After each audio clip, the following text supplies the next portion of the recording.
Hello बच्चों, आज का हमारा टॉपिक है synthetic fibres and plastic. Class 8 का चैप्टर 3 हम शुरू करने जा रहे हैं। इस चैप्टर का नाम है सिंथेटिक फाइबर्स एंड प्लास्टिक। इस चैप्टर में हम दो इंपॉर्टेंट चीजों को स्टडी करेंगे, one of which is synthetic fibre and second one is plastic. आज के वीडियो लेसन में we will be focusing only on the synthetic fibres. So plastic को अभी के लिए हम हटा देते हैं। चलिए, सिंथेटिक फाइबर्स के टॉपिक में हम सबसे पहले पढ़ेंगे कि फाइबर्स क्या होते हैं। What are the fibres. देखिए बच्चों, जो फाइबर्स हैं वो किसी भी कपड़े का क्या किसी भी ड्रेस मटेरियल की यूनिट हो सकती है। हमें पता है कि जो भी हमारे कपड़े हैं वो फैब्रिक से मिलते हैं। फैब्रिक यान से बनता है, यान फाइबर्स से बनते हैं। तो fibre is considered as the basic unit of any dress material. So fibres जो होते हैं वो दो तरह के होते हैं। One is natural fibres and other one is artificial, या हम बोलेंगे सिंथेटिक।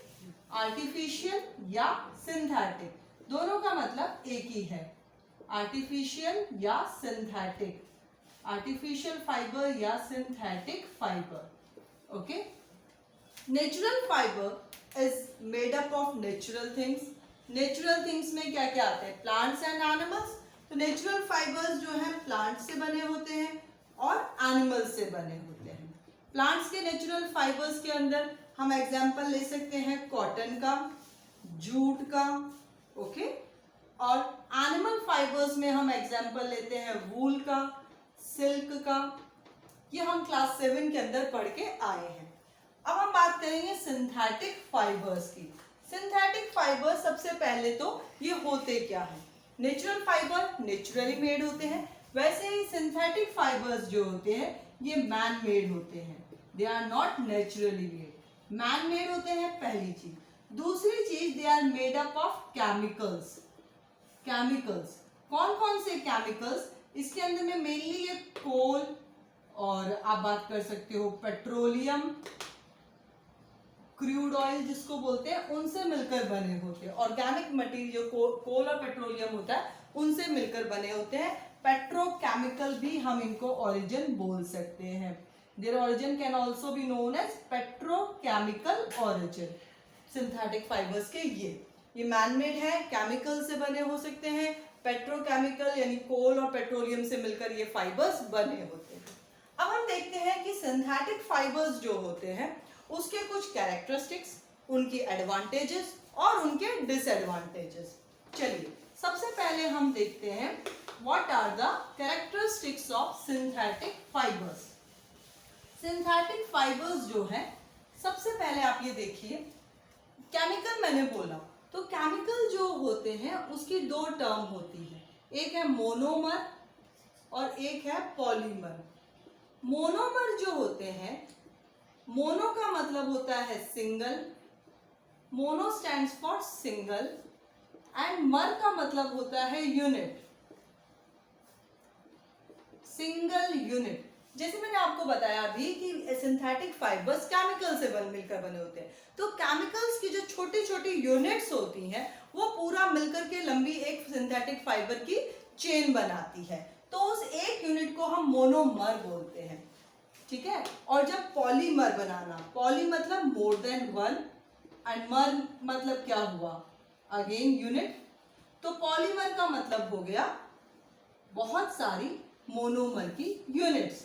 जैसे सपोज करें ये कोई केमिकल है, suppose it is a chemical जिससे हमें एक सिंथेटिक फाइबर बनाना है, तो ये इसकी एक यूनिट है, ये इसकी एक और यूनिट है। तो ये सारी क्या है? मोनोमर्स है। पर जब इन मोनोमर्स को हम जोड़ देते हैं केमिकली, तो ये एक पूरी चेन बन जाती है, और इस चेन को हम क्या कह रहे हैं? इसे हम कह रहे हैं पॉलीमर।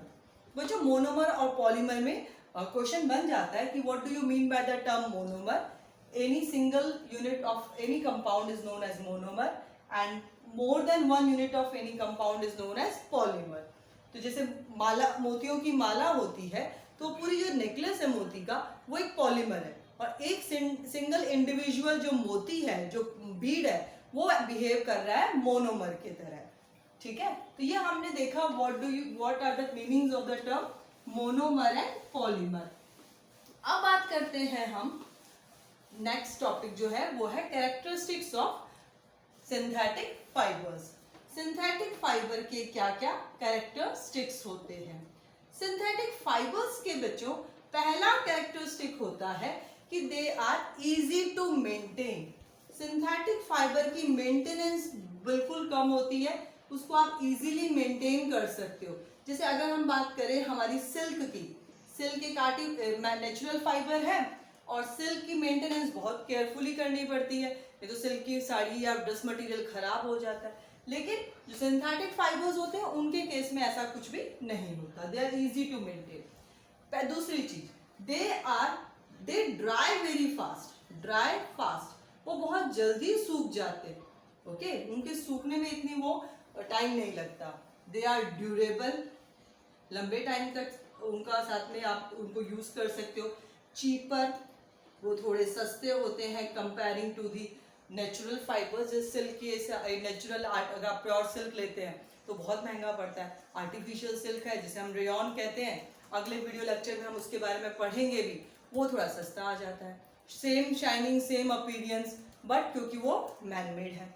नेक्स्ट इसकी सबसे इंपॉर्टेंट होती है क्रीज रेजिस्टेंट। क्रीज कह लो, रिंकल्स कह लो, कि जो सिंथेटिक फाइबर्स होते हैं उनमें सलवटें कम पड़ती है, ना के बराबर पड़ती है, तो क्रीज भी उनको आयरनिंग वगैरह का इतना ज़्यादा वो ज़रूरत नहीं पड़ती। तो ये इसके कुछ बेसिक कैरेक्टरिस्टिक्स हैं। अब हम बात करते हैं उसकी एडवांटेजेस की, कि what are the advantages of synthetic fibres. उसकी एडवांटेजेस क्या क्या है?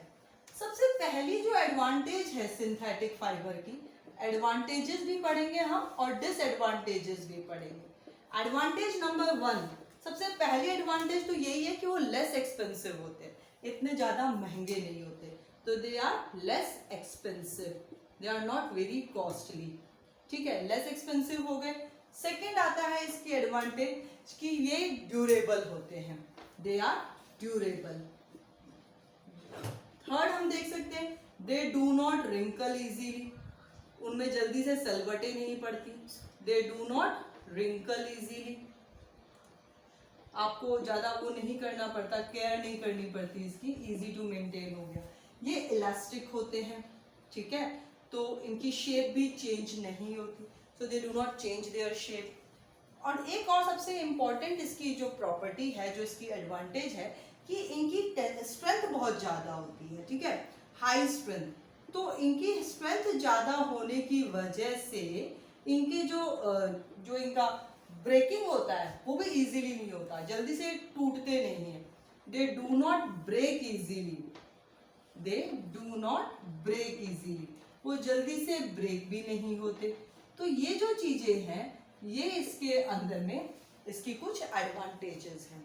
ओके बच्चों, अब बात करते हैं हम इसकी डिसएडवांटेज की। जो डू नॉट ब्रेक इजीली मैंने बोला, उसके अंदर में हम ये देख सकते हैं, जो हमारे कुछ फाइबर्स होते हैं, जैसे नायलॉन फाइबर है, वो एक आर्टिफिशियल फाइबर है, उसकी टेंसाइल स्ट्रेंथ इतनी ज़्यादा होती है कि जो ये पैराशूट्स होते हैं उनकी जो वो होता है पूरा स्ट्रक्चर, वो भी इसी सिंथेटिक फाइबर से मिलकर बना होता है, तो उनकी स्ट्रेंथ बहुत ज़्यादा होती है। नेक्स्ट टॉपिक हम देखते हैं डिसएडवांटेज। हाँ, सिंथेटिक फाइबर्स के हमने इतने सारे एडवांटेजेस देखे, इसका मतलब ये नहीं है कि सब कोई डिसएडवांटेज नहीं है। देखो, ये सस्ते भी आते हैं, लंबे टाइम तक भी सर्वाइव करते हैं, स्ट्रेंथ भी इनकी बहुत अच्छी होती है। तो इनका डिसएडवांटेज क्या है? इनका डिसएडवांटेज 3 होते हैं। पहला तो ये जो पसीना होता है, स्वेट, उसको सोखते नहीं है, तो गर्मियों में पहनने में बड़ी दिक्कत आती है। They do not absorb sweat, they do not absorb sweat, so difficult to wear in summer season. दूसरा ये होता है कि जो सिंथेटिक फाइबर्स है वो बहुत, उनके जो पॉलीमर्स हैं, जैसे बहुत ज़्यादा टेम्परेचर के पास में लेके आते हैं वो मेल्ट होने शुरू हो जाते हैं, तो उनकी आयरन करते टाइम पे थोड़ी केयरफुल रहना चाहिए, क्योंकि they start melting at high temperature. जैसे पॉलीथीन है, पॉलीथीन को अगर आप गैस के पास लेके जाओगे, पिघलाओगे, तो कैसे मेल्ट होना शुरू होता है। थर्ड इसका इम्पॉर्टेंट पार्ट है कि ऐसे, क्योंकि ये फाइबर्स मेल्ट होने लग जाते हैं, जलते नहीं है, जैसे ही उनको किसी आग के पास ले जाते हैं वो मेल्ट होने लग जाते हैं। तो उस वजह से उसी चीज को ध्यान में रखते हुए किचन के अंदर, लैबोरेटरीज के अंदर आप इसको पहन के काम नहीं कर सकते हैं। नेक्स्ट वीडियो में बच्चों हम लेंगे different types of synthetic fibres.